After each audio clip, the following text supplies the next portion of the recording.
So the Chico State's teaching standards.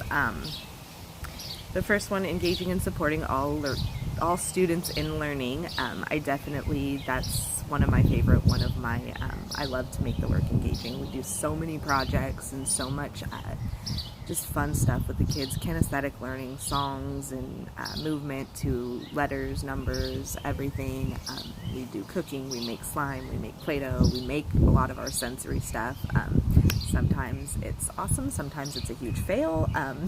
We made some kinetic sand that was absolutely horrible and messy, but it's always a good time. The kids always learn something, you know.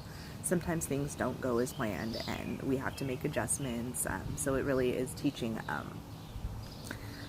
things like, you know, because I teach a lot of being flexible and being rigid and being flexible, and so, you know, it's one of those kind of talks we have about, oh, that didn't work, you know, what do you think maybe next time we can do? And it's a lot of fun. They have a lot of fun.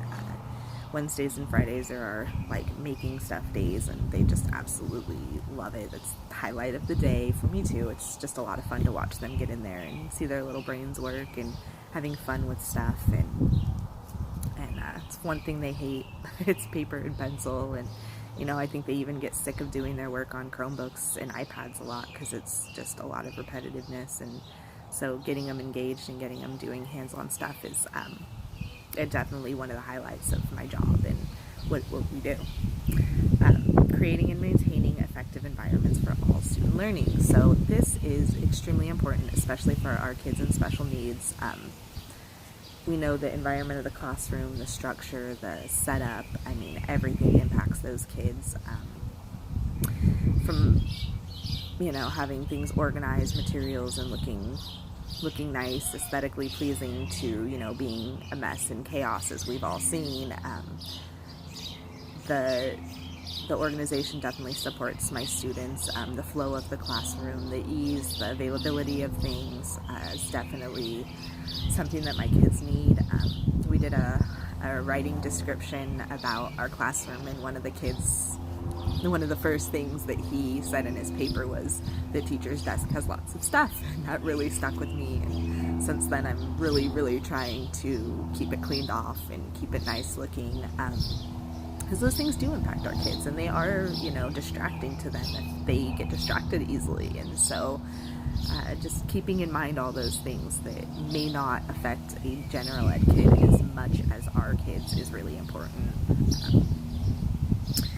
Understanding and organizing subject matter for all student learning. So this one is one I feel that I'm getting better at. It's been difficult knowing which accommodations and which modifications that each and every student needs in order to access the curriculum and to be successful. And it's just definitely something, getting to know your kids, on making observations on what works for them, what doesn't. It's, you know, as we know, our work is a lot of trial and error, and if something doesn't work, we need to step it up and change it up in order to get that kid the help that they need, or different strategies that they need in order to be successful. And it's something that I feel I'm getting better at, and something that my local support teacher has helped me with a lot. She's definitely a veteran. She's fantastic at what she does, so she's kind of brought to light things that I've never seen or heard before, and it's been really helpful. So I'm getting there with this one. It's definitely one of my more challenging areas, but even in my first year, I feel I've grown so much in it. So yeah. Planning instruction and designing learning experiences for all students. So this is another difficult one for me, as I have 4 grade levels, and then, developmental levels within those grades are just humongous. They're so vastly different. I have kids working above grade level that it's hard for me because I feel like we're holding him back in a special day, but my admin doesn't think he's ready to move on, so and I can't he's kind of known around school. He has that reputation, and so none of the general ed teachers want to take him, but he needs to go out, and I'm fighting every day. His behavior has improved so much. We got him some ERMs at the beginning of the year.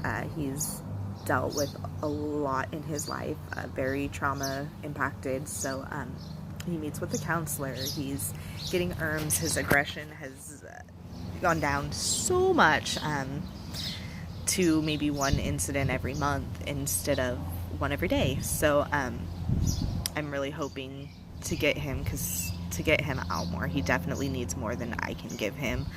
Sorry, I got totally sidetracked on that.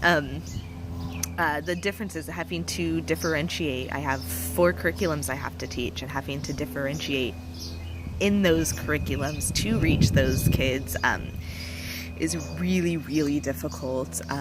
It's been a challenge. It's been very, very, very time consuming.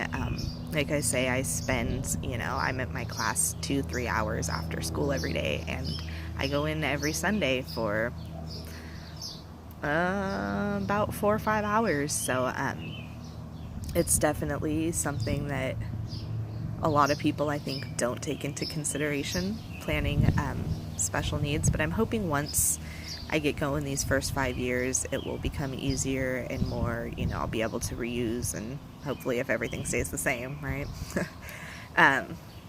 So I'm hoping that will get better and it will get easier and less time consuming as I go.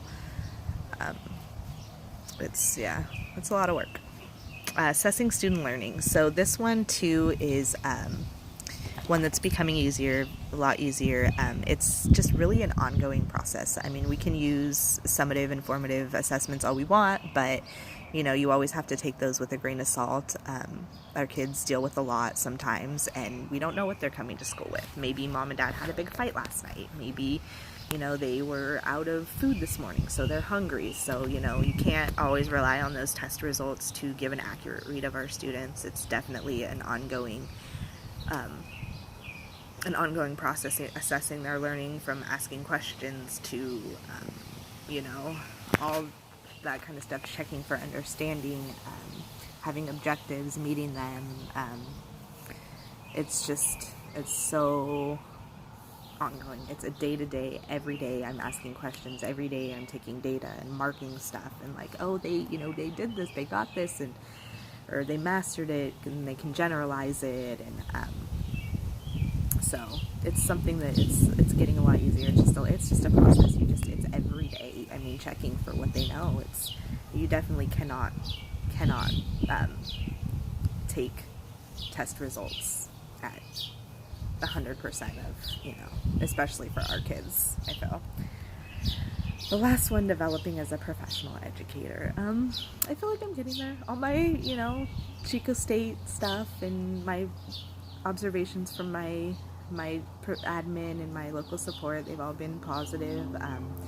They've all provided me with, we'll try this, and, most of them have been really successful. So I'm definitely, I have a great team backing me, and so that really helps a lot. From even my speech, my Slippa comes in and she works with one of my kids that we're trying to get, going on certain programs or doing certain things. So I just have the most amazing team, and so I couldn't do it without them. They're definitely helping me, and they want me to succeed, and it's nice to have that support. So I feel like I'm getting there, and with my team, I'll be there hopefully someday soon.